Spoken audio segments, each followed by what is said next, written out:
is actually making me a bit emotional.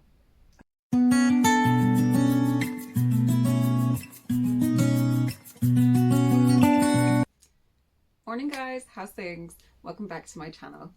So the next project, I always enjoy having things in my front window as a display. Obviously Halloween is a big one for me to be making something for the window, but obviously not long after Halloween comes Christmas. So I've got an idea to do kind of a Christmas themed kind of scene with a cute little house, maybe sort of a Santa's grotto, gingerbread house-esque style.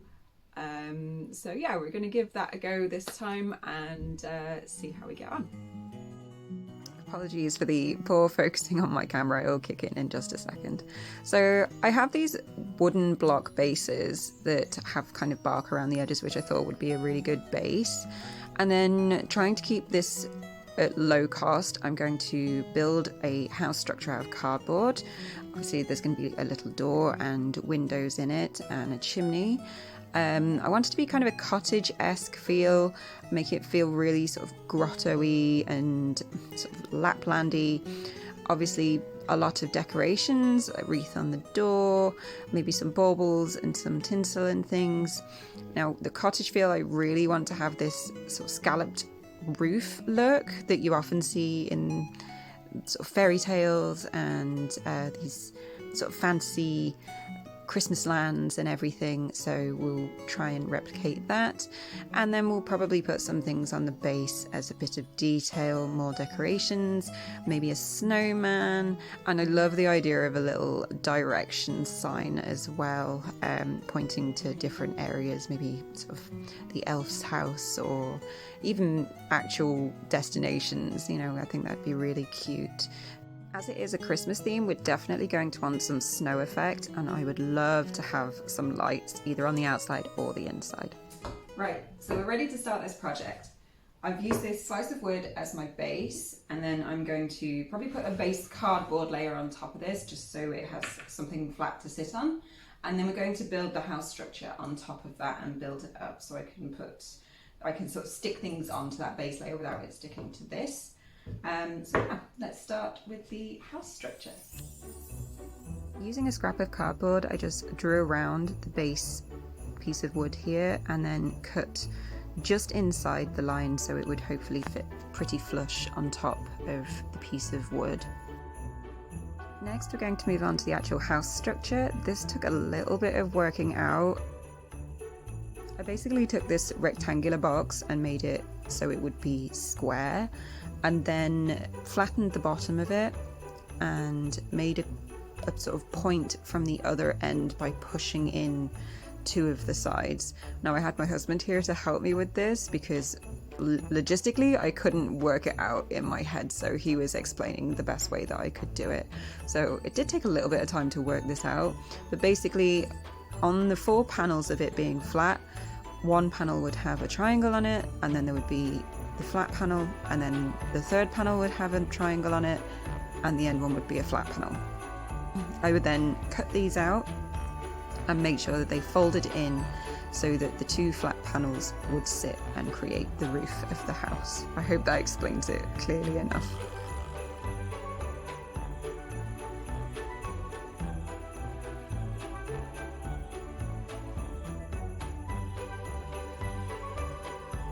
Next, I wanted to cut out the windows and the doors. So you can see here I drew on roughly where I wanted those to be, and then just took a sharp scalpel and cut out the holes for the windows, the window at the top near the roof and the door at the front.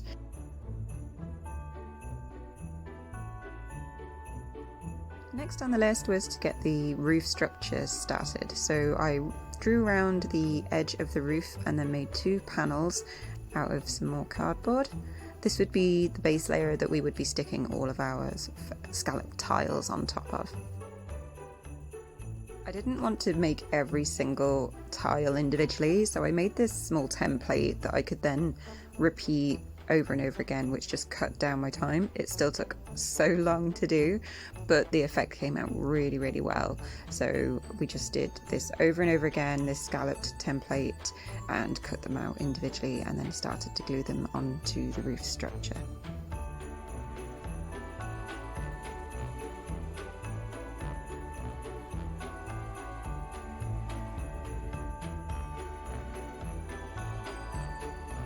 When I was gluing these tiles in place, I tried to overlap them so that there were no gaps, and also offset them so they weren't all falling down in the same place. I just felt that made it look a little more interesting and was far more suitable to what we would want it to look like.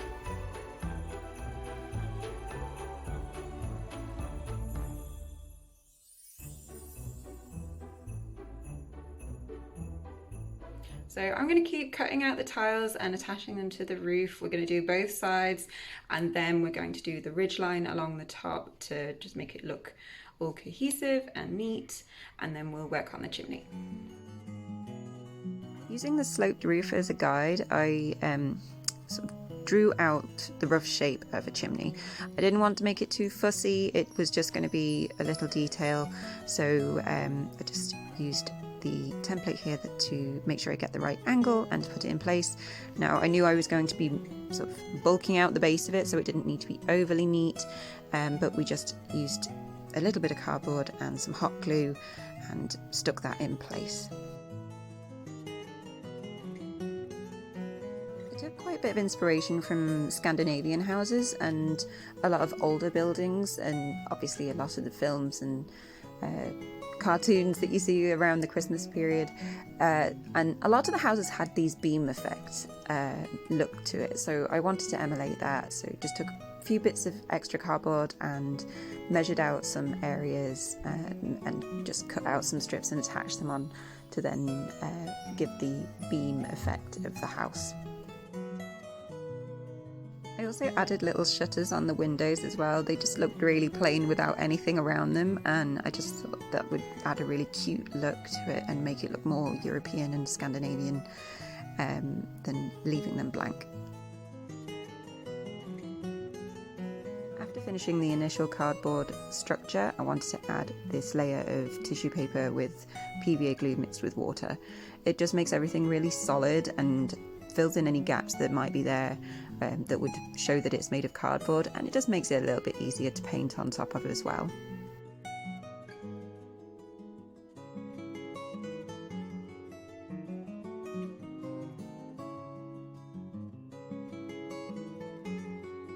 I just did one layer over everything here, but you could do multiple layers if you wanted to build up some textures. I just felt one was plenty. Going back to the cardboard base, I took pieces of an egg carton and roughly ripped out these shapes to put in as paving slabs in front of the house. I then put a layer of the tissue paper with water and PVA glue mix over everything, so again the textures would be a little more interesting, and it would just make the base really solid and fill in any gaps and stop it looking quite so much like cardboard. To make the shutters on the windows look more realistic, I used a thinner card folded and then layered on top of each other to give that shutter effect. For the front door of the house, I knew I wanted it to be a bit more solid. I had these lolly sticks left over from another project I was doing a while ago, and here I'm just kind of working out what pattern I want. I just kept it really simple, having all of the panels in a line on the front. So just using hot glue, I placed the lolly sticks on the front of the piece of cardboard here, and then once they were all in place and the glue had set, I cut out the edge on the other side. We then sanded it down so that it was neat and there was no splintered edges, and then we stuck it in place on the front of the house. Adding a bit more detail to the chimney, I used the same egg carton technique as I did on the base to give a sort of stony chimney effect, and then we just did another layer of the tissue paper with glue and water mix. I started to use some air dry clay to create some of the decorative details that would be added to the base of the diorama. These would include a snowman and some candy canes as well. I really like using air dry clay for making little details like this. It makes it easier to paint and attach to the base of the model, and is also much nicer to mold to a specific shape that you're after. While we wait for the clay pieces to dry, I'm going to start painting. For this base layer, I wanted a sandy grey colour to give the paving slabs that earthy look. We're then going to go over this with some dry brushing of different colours just to build up those different colours and textures to give it a bit of dimension. And then later down the line we'll be covering this layer with fake snow. So I've been doing some tester areas on the base for the sort of snow effect, and I quite like the way that this is working at the minute. It's a mixture of PVA glue. I did just PVA glue and sort of crumpled up Oasis for this bit, and then realised if I put a bit of white acrylic in it, I wouldn't need to worry about painting over it afterwards. And I think the effect looks really good. We'll see how it dries, and then we'll come back to it. Might add a bit more texture with some other techniques that I've been looking at online, but I think it looks really good for now, so we'll carry on with that. Although this idea initially worked very well and the texture was ideal, it actually ended up drying much more green than I was expecting it to, so I did have to go over and paint over it. It also cracked in certain areas, so it wasn't really going to work to cover the roof of the house or any of the other areas that I wanted either. So we started this as the base, but then I moved on to other techniques.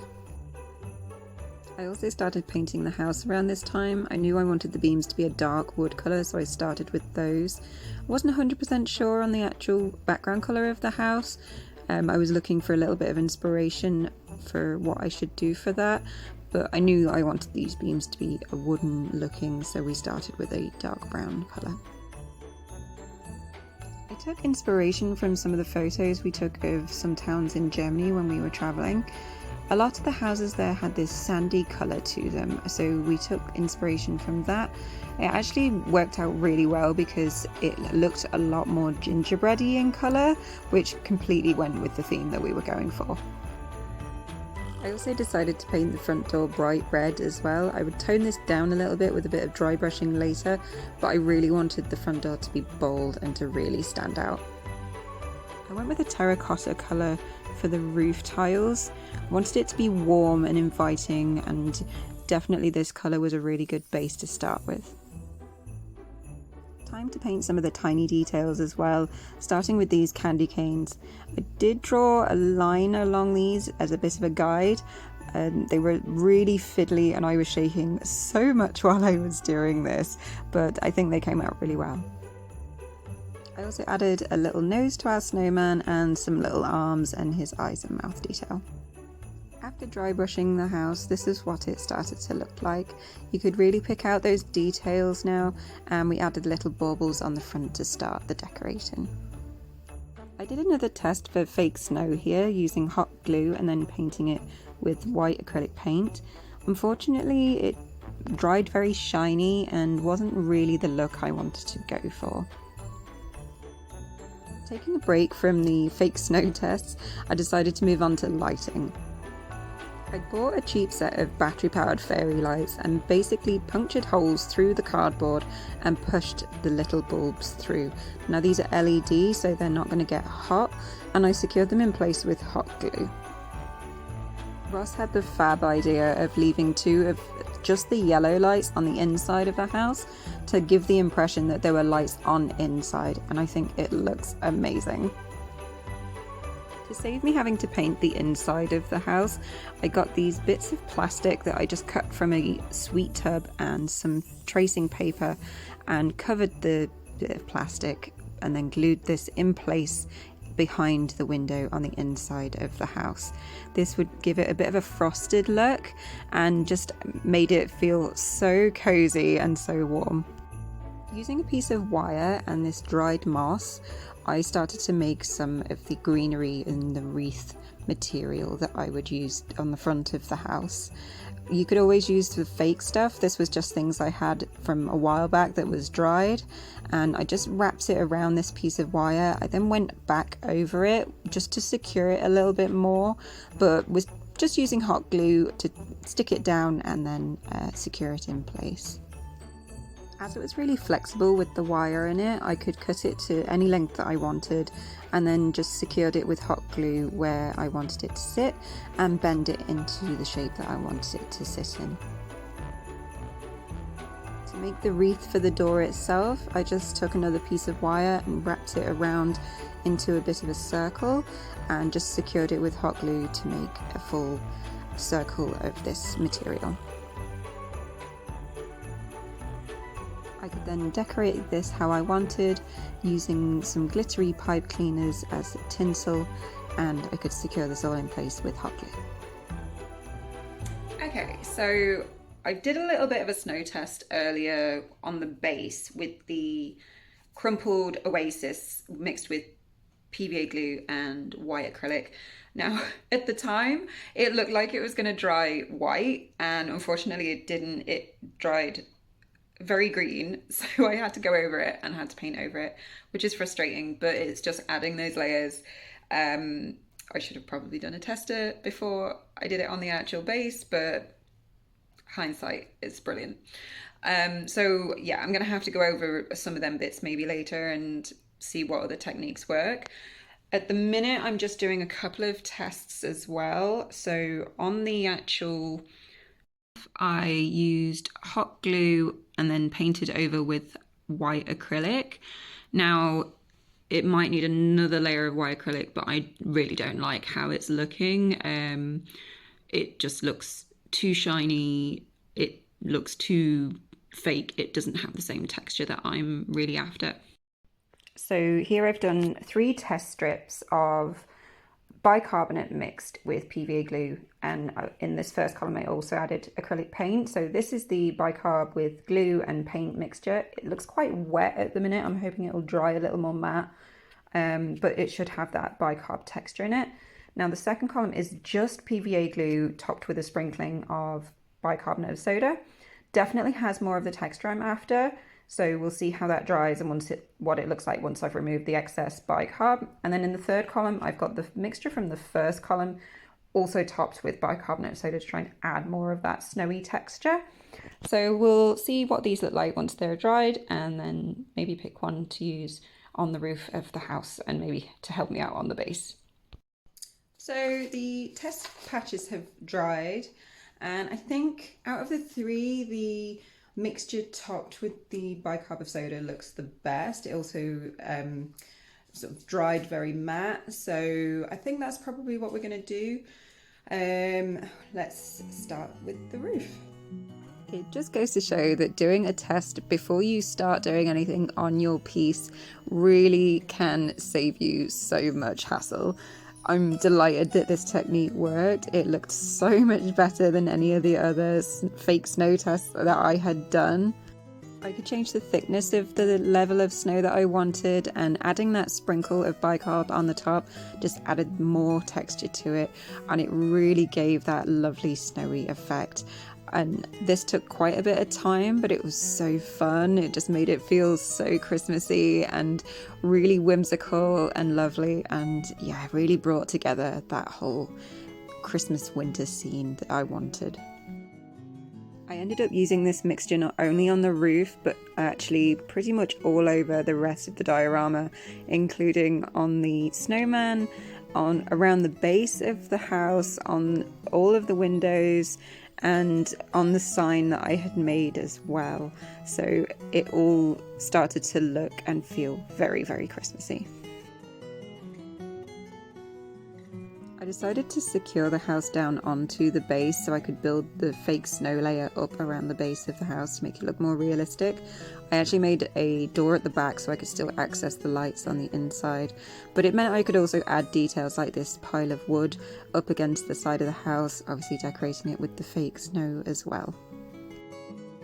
Just adding those finishing touches now, like the candy canes and just any other little bits of fake snow that I can add here and there to really finish off this winter wonderland piece.